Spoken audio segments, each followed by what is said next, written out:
Hello, hello, hello. It is Moonshine Oracle with a feminine energy check-in on the 4th of July, United States 250th birthday. Disclaimers are in the description boxes of all the videos because I will not be dealing with anybody's triggered, unhealed bull. Get it, got it good. Moving on. I don't have a bell, and that wasn't intended to be anything specific, just shaking the coffee off before I set it aside so it don't drip everywhere, right?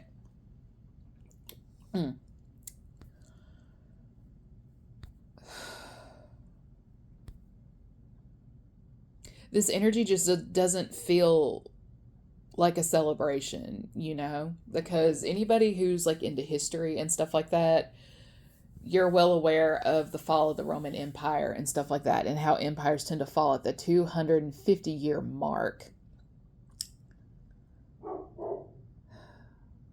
And there's Mailer for confirmation.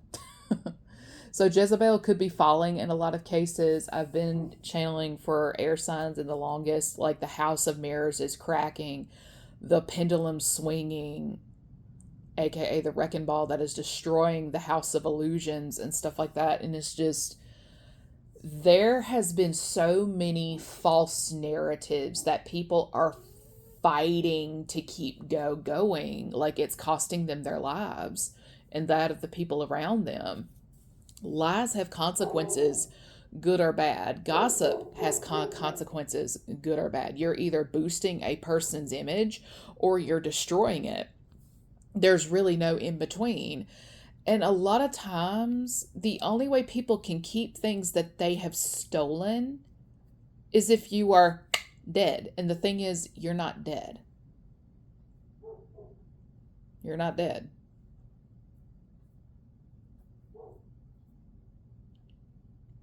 Sorry, I'm picking up on the energy of somebody wanting to cry right now, and it's like, ooh, I don't know what to tell you.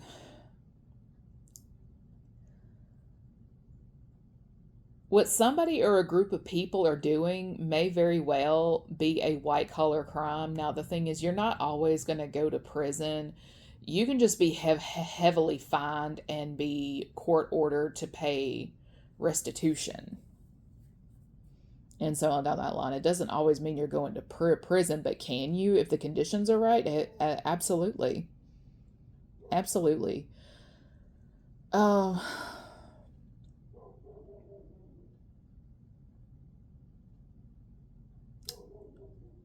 I keep hearing the word pest, like in pestilence. And my thing is, diseases are on the rise with the dismantling of the CDC in some areas and stuff like that. Like, it's not a mistake. It's not a mistake. And there's a lot of people who don't take care of their health as they should. Again, not a mistake. There's a lot of people who fall for propaganda.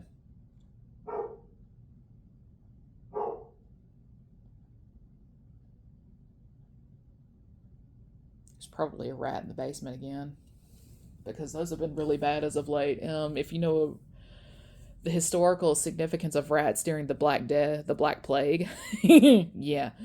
If you know the history of how the Black Death came about in Europe, it originally started in Asia as a tactic of war. They would catapult dead bodies who fell to the plague into enemy territory, and they destroyed the enemy from within. But the problem is, these enemy lines were like at trade ports in Asia.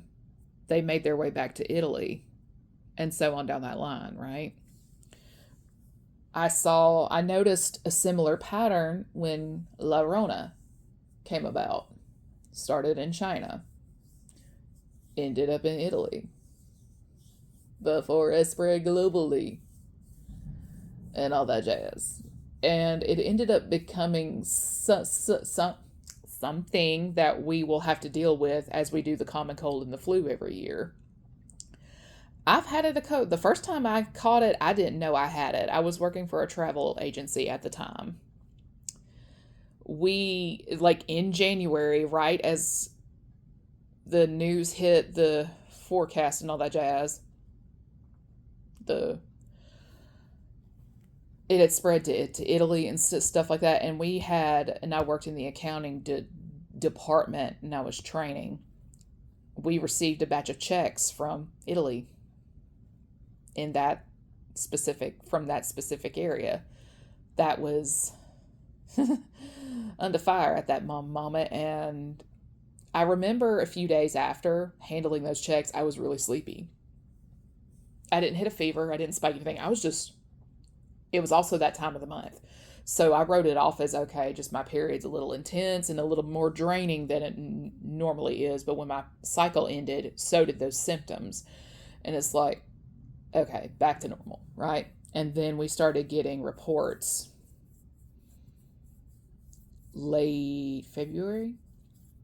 I remember going into Costco January, like the end of January. And this was when everything was heating up with reports in China. I go into Costco, I'm doing my grocery run and all that jazz. And I stopped in the cleaning aisle. And it was like all the all the cleaners were gone, the wipes, all of it. There was like maybe two of the containers of Clorox left.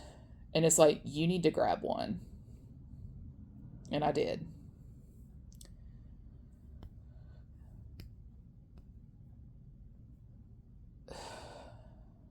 And I mean, it's just a big fat mess after that. And I remember coming out of Sprouts one day. It was around the 1st of March. I go into Sprouts, I get my vegetables and all that jazz for the weekend. My sister calls me. She had just gotten off the phone with my aunt that I'm no longer in contact with. They have a friend that worked at the Pentagon. He couldn't tell them everything, but he was able to tell them enough to like, hey, stock up while you can. Don't tell anybody. I told you, but like just like get your necessities, right? She then called my sister and my sibling, my God, turned around and told me. And that information died with me. Like it stopped right there because it's like, I know better than to tell a soul, right?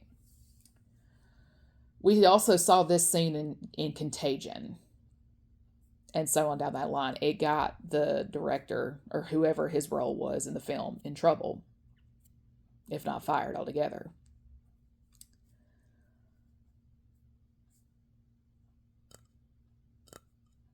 Gossip stops at a wise man's ears. It's spread by fools and stopped by a wise person's ears. Right?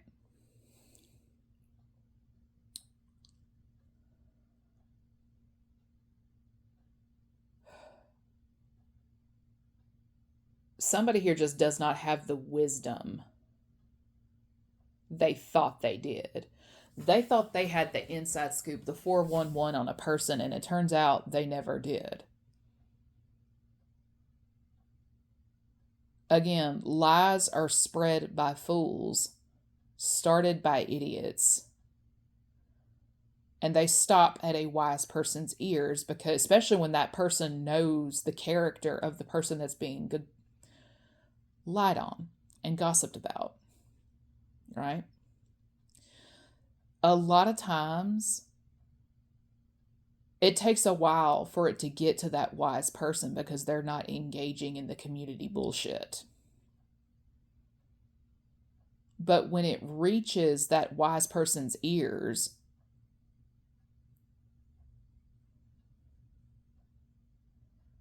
sometimes the damage is done.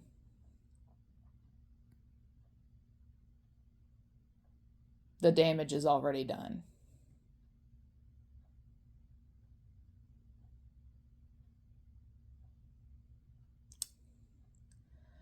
And sometimes it's great that the backup shows up, but it would have been nice if they got there sooner, right?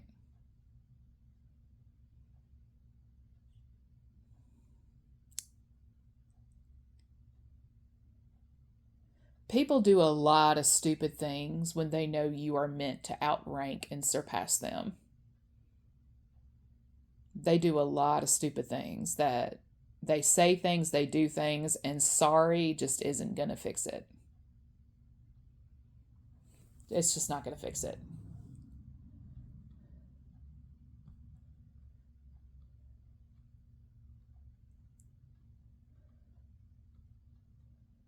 It's just not going to fix it. A lot of people don't understand the power of a good, solid reputation. They don't understand that. Or the better yet, they do know what that means. And guess what? They're not afraid to weaponize it. Some people are so filled with jealousy and insecurity that they don't think, hey, I need to work on this before I let it destroy me and the people around me.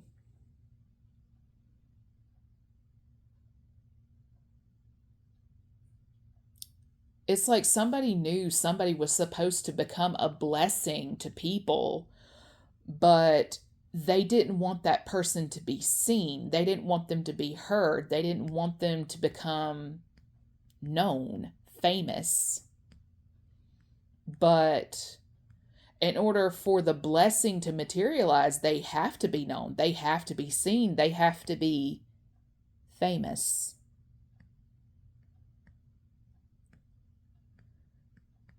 They have to be allowed to prosper. Somebody here did a lot of hullabaloo and bullshit out of jealousy and insecurity because of how dare it be this person and not me.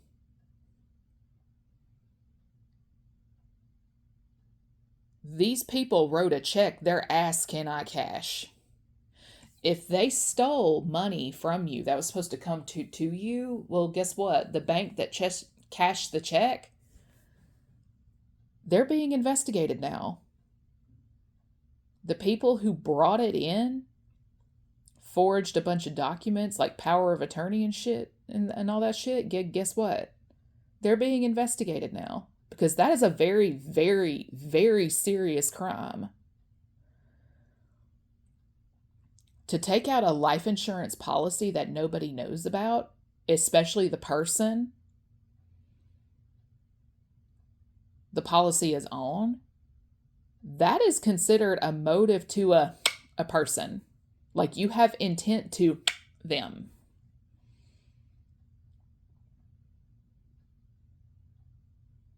There's only a matter of time before people go back to look at the signatures of documents and stuff like that. It's like they may be close, but there's going to be something that says, hey, this is a forgery.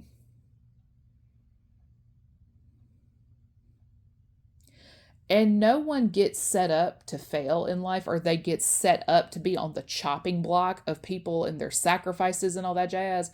Like somebody that, like people believe you to have no value. Like it is so cruel and heartless. People do not see your worth. They don't see you as valuable because you don't act the way they do. You don't participate in things the way they do. You're not in service to others. You're going left, they're going right.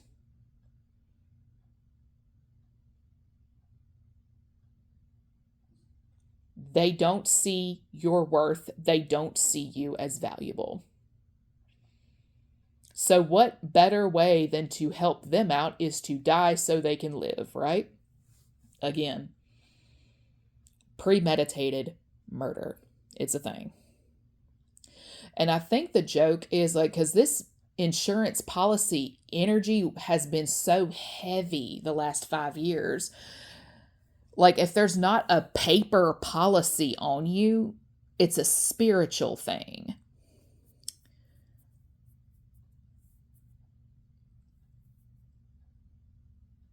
Take this person out to keep them from living out their anointed purpose and I will make you a gazillionaire. Who does that? The devil.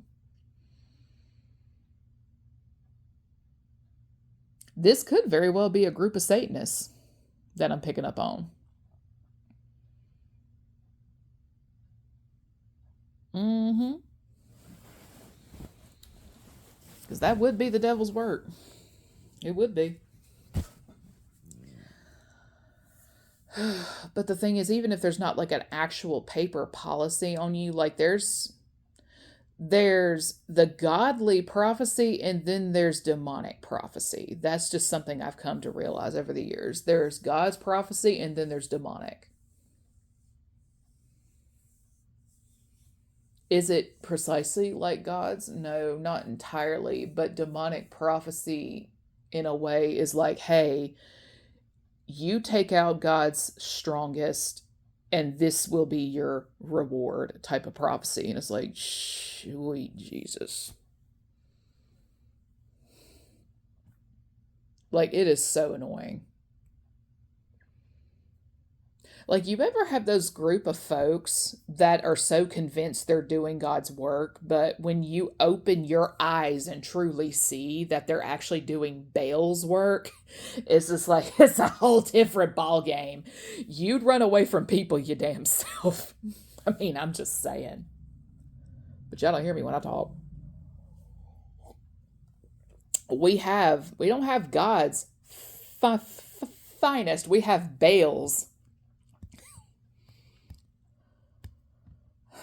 dumbest, if you will, because they are so convinced that they are right. What they are doing is right. They are really convinced they're doing the right thing. In reality, they're doing the wrong thing. Again, there's God's prophecy and then there's Baal's prophecy. A lot of these people are operating according to Baal's prophecy. And these people, like the pest as in pestilence, is about to get, and like, I'm not talking roaches, rats, vermin, I'm talking disease.